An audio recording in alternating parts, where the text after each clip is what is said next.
Hi folks, you're with Tacitus today, your pushback channel, and thank you for joining this audio live stream.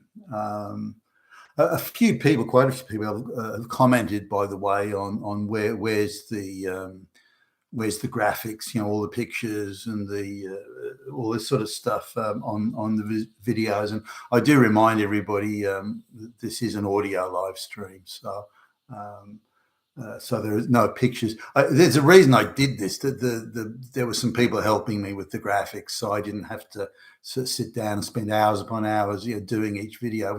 It's quite a lot of work when you script it and all that sort of stuff, and do the graphics and all the editing. So I didn't want to put that amount of time into it, and I wanted to be able to do a video whenever the sort of thought came to my head. All my stuff is pretty much all of it's unscripted and just straight off the top of my head without notes, and often even without headings. So anyway, it was a time thing and a coordination thing with other people.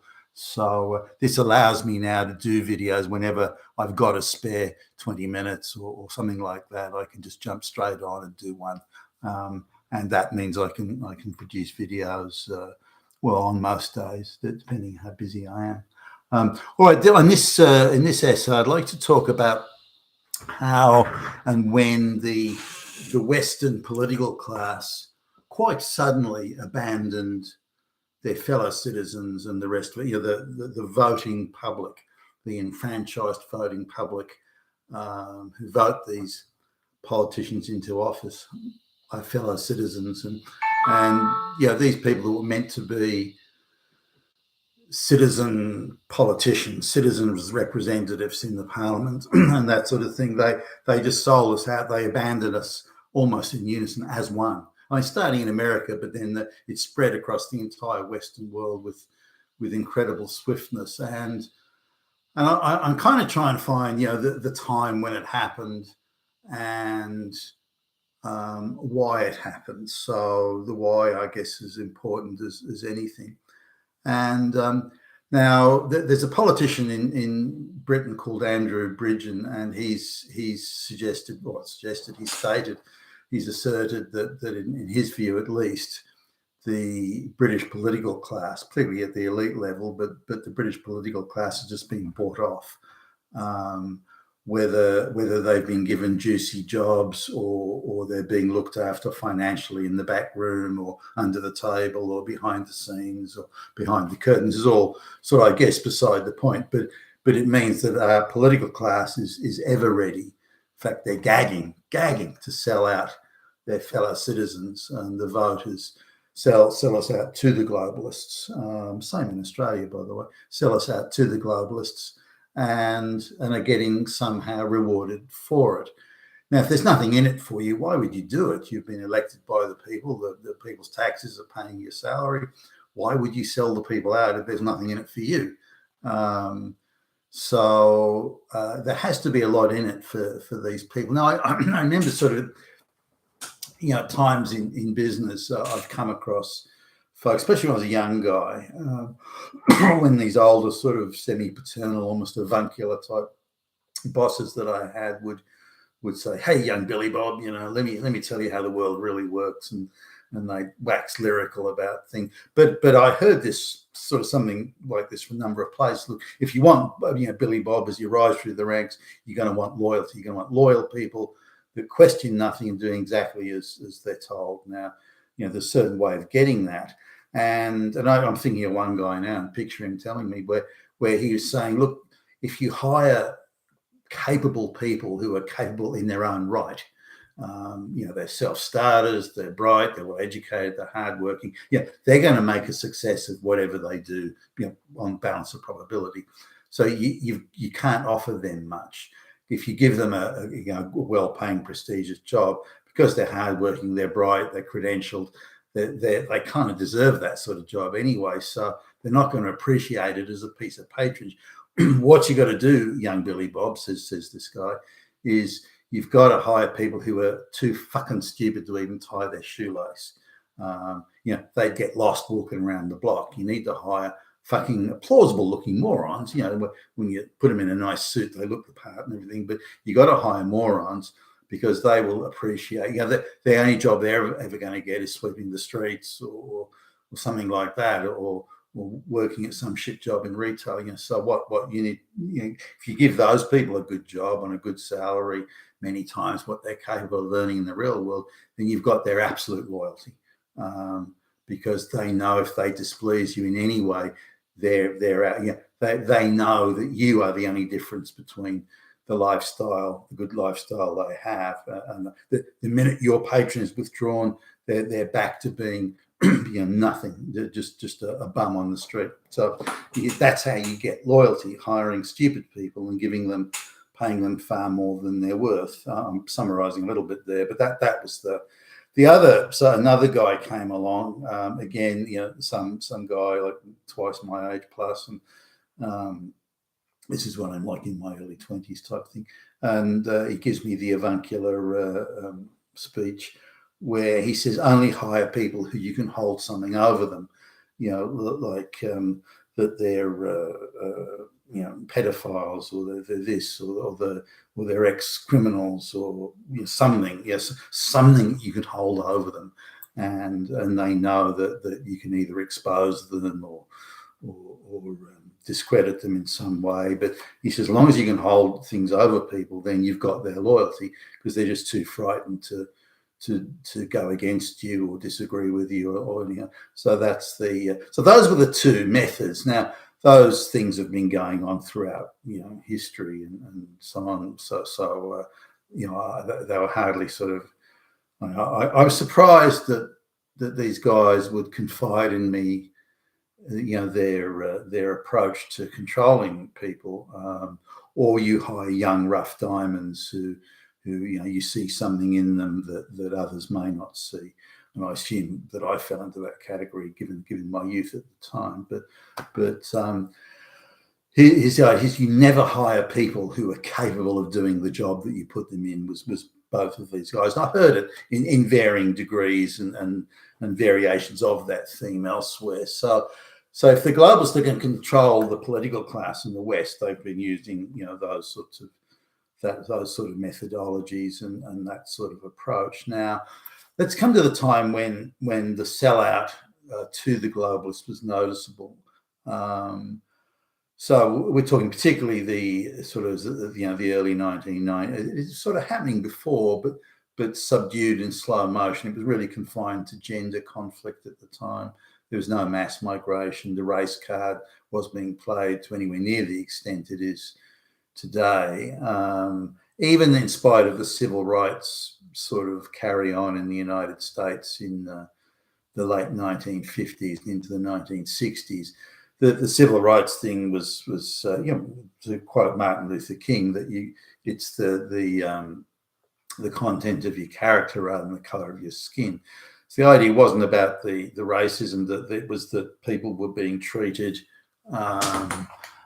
Black people, for example, were being treated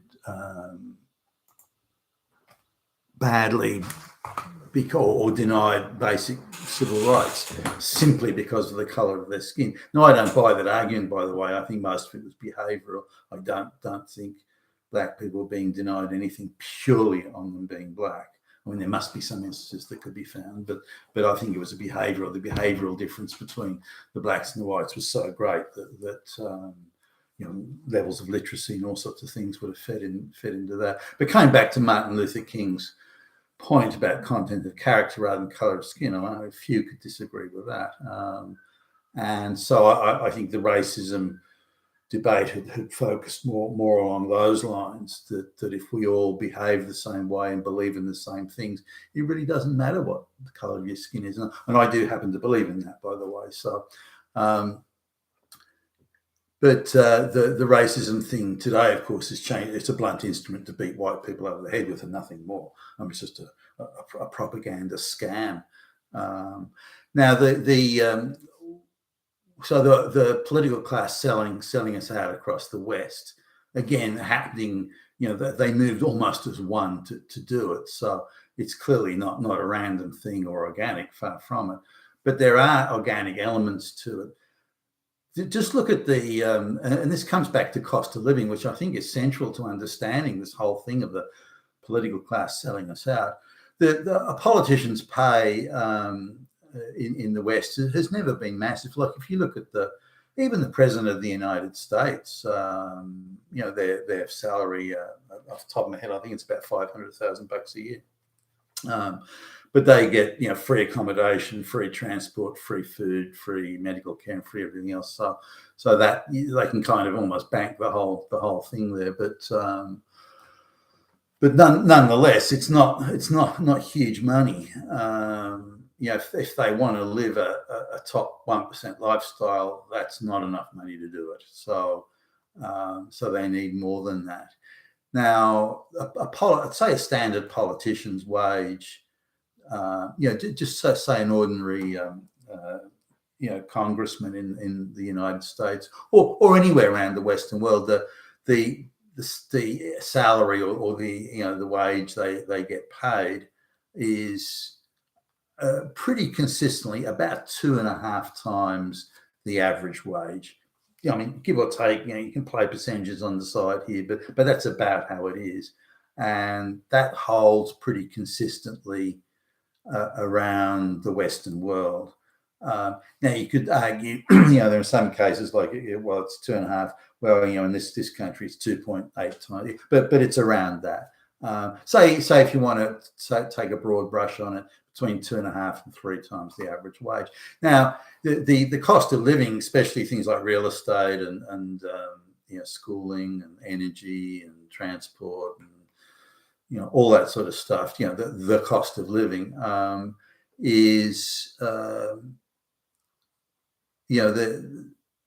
2.5 times the average wage in 1970, you could do very well, and that would have been the case through it was starting to get a bit tighter around the late 1980s, but into the 1990s it was, and by the mid to late 1990s it was nigh impossible to get anywhere on 2.5 times the average wage, especially in the big Western cities.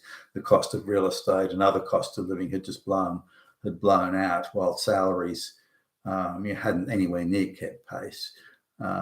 As I think I've pointed out in other videos, the cost of living was increasing at 3 times the rate of wages. So, and politicians, their salaries were maybe doing slightly better than the average pay increases, but not notably. So they were pretty much in the same boat, that they could no longer afford to live in the nice suburbs, especially the younger politicians coming through. Could no longer afford to live in the nice suburbs, could no longer afford to send their kids to good schools, could no longer afford to drive the nice cars and have the nice international vacations, traveling first class, and so on and so forth. So suddenly they within the space really of probably a decade or less than a decade, they'd gone from doing all right to suddenly being lower middle class, really, in terms of their income and their capacity of that income to subsidise a good lifestyle. I just want to sort of today, if you want to live in the nice tree-lined street, the nice area with the nice schools, and this is assuming you've got no children, you need a household income.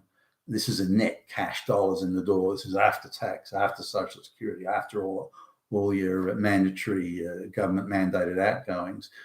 You need cash in the door of $260,000 a year, and that just gets you at the entry level of an upper middle class lifestyle. And you have to have that income or its equivalent for 25, 30 years if you're going to maintain that lifestyle. Now, given that there's quite a high churn rate in a lot of the electoral districts in parliaments, that not that many politicians survive more than 6 to 10 years. So even the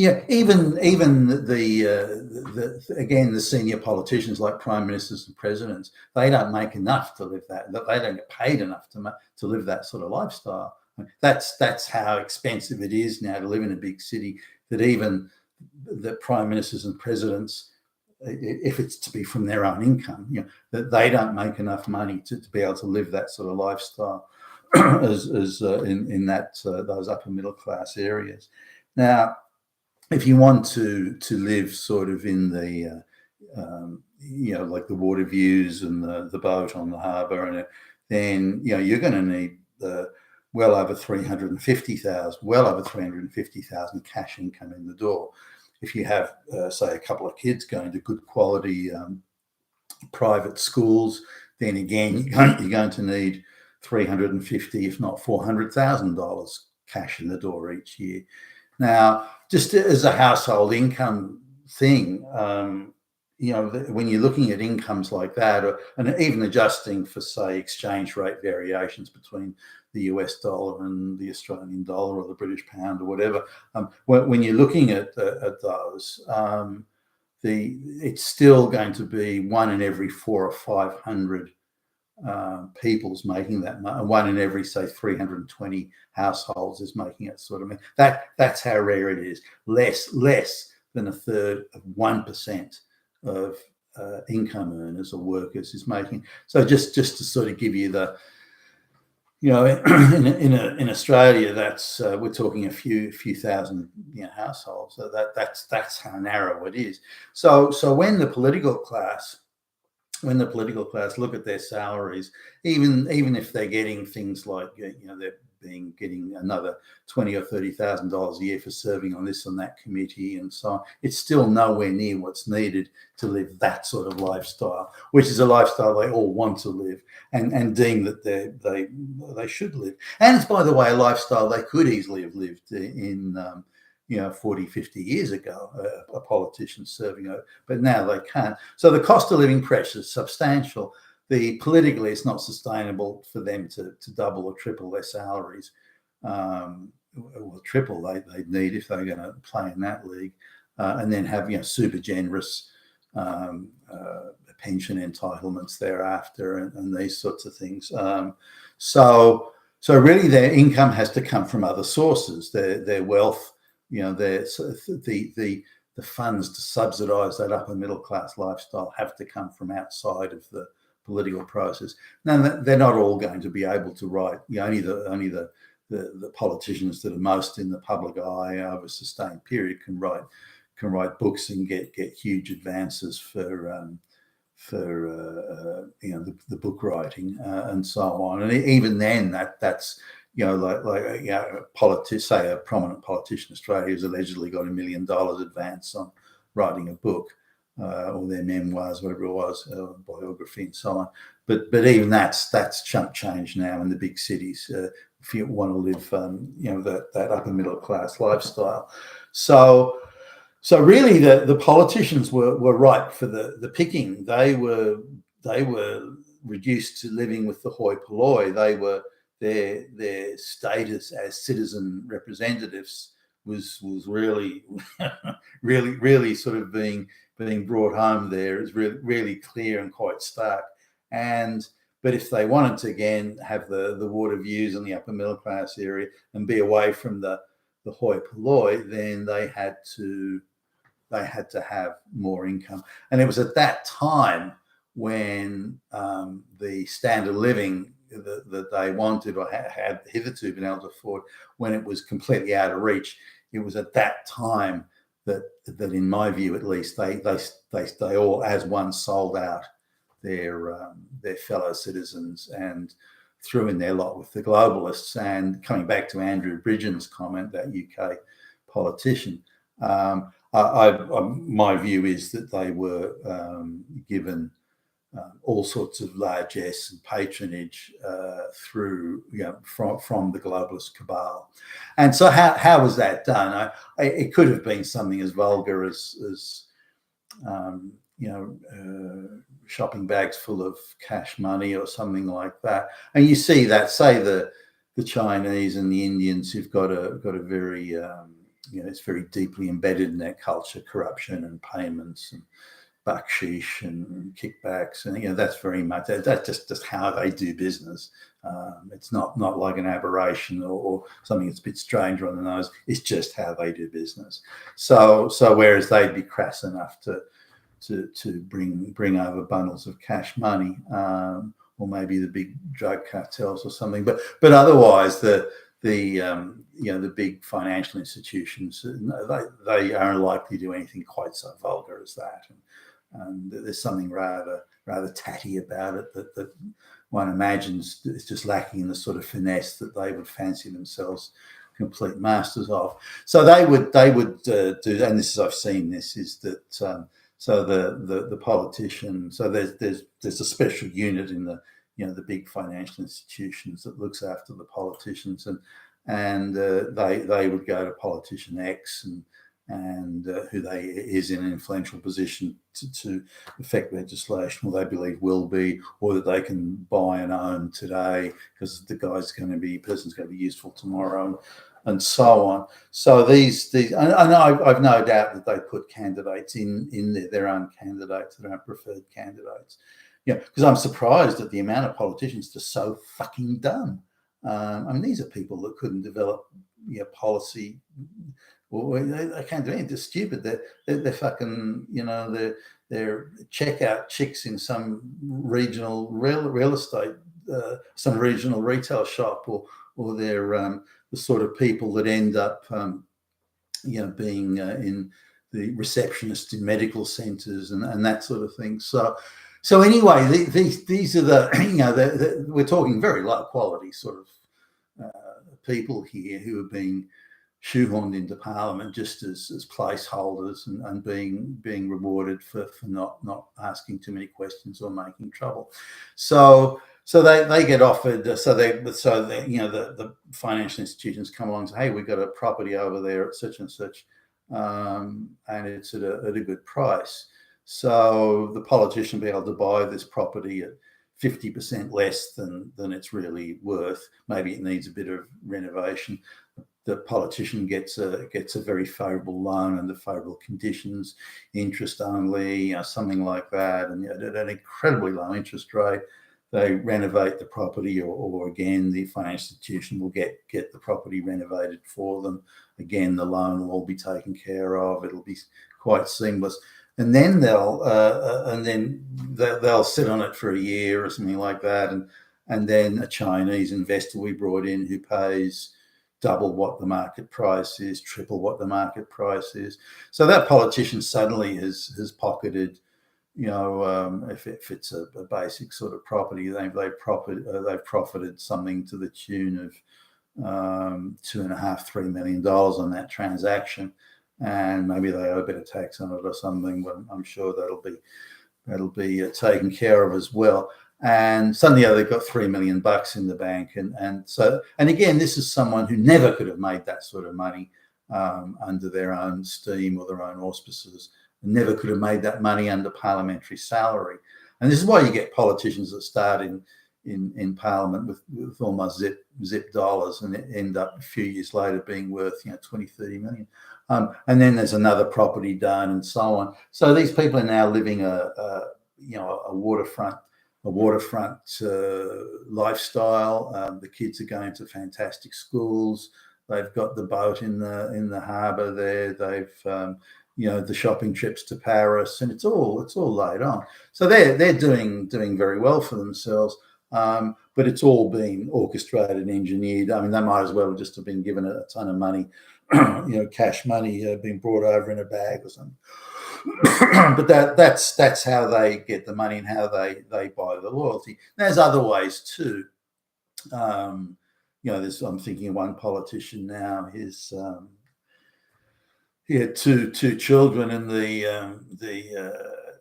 he had a run of incredibly canny real estate deals as well. But on top of that, his son got hired into a merchant bank on a fantastic salary with an apartment provided, a downtown apartment in London, and all sorts of stuff. His daughter got hired as a special consultant, which involved a lot of traveling to Tahiti and places like that.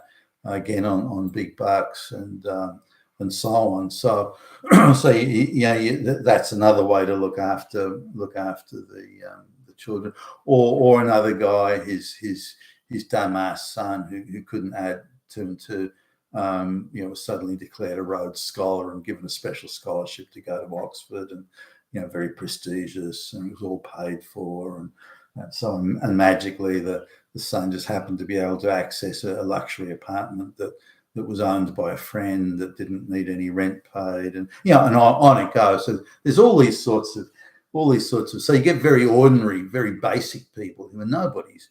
They don't care about their fellow citizens, they don't care about their country, they're just little bumfucks, and they are showered with goodies.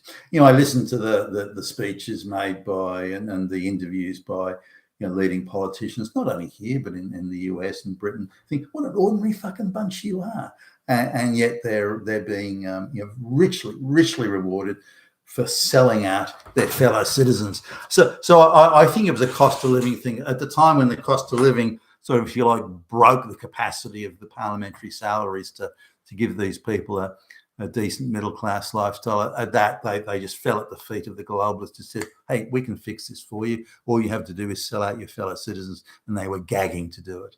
I think that's how it went. You've been with Tacitus today, your Pushback Channel, and thank you for listening.